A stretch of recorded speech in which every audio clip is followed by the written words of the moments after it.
আসসালামু আলাইকুম সবাইকে। তো আমি কামিজ দিয়ে কামিজ কাট করতেছি। এভাবে কিন্তু খুবই একবারে সহজ হয়। একটা কামিজ কাটা থাকলে যদি বডির মাপটা একই রকম হয় তাহলে কিন্তু কাটতে অনেক মানে ঝামেলা হয় না, মাপটা দিতে হয় না।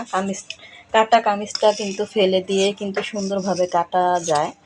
তো আমি তাই করতেছি। আর এখন কি বলবো, কাপড়ের বহর অনেক কম দেয়, যেহেতু হাতার কাপড় বের করতে অনেক কষ্ট হয়ে যায়। তারপর কিছু করার নেই। এখানে 2.5 গজ কাপড় নিয়েছিলাম আমি এই 38 ইঞ্চি বডির জন্য।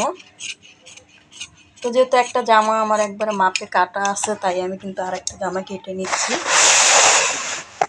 তো এইভাবে কিন্তু খুবই মানে ইজিলি হয়। একই মাপের কয়েকটা জামা থাকলে একটার উপরে একটা ফেলে কিন্তু সুন্দরভাবে কাটা যায়, মাপটা আবার নেক্সটে দেওয়া লাগে না। তো এই যে আমার কামিজ কাটাটা দেখেন ইজিলিভাবে কিন্তু হয়ে গেছে।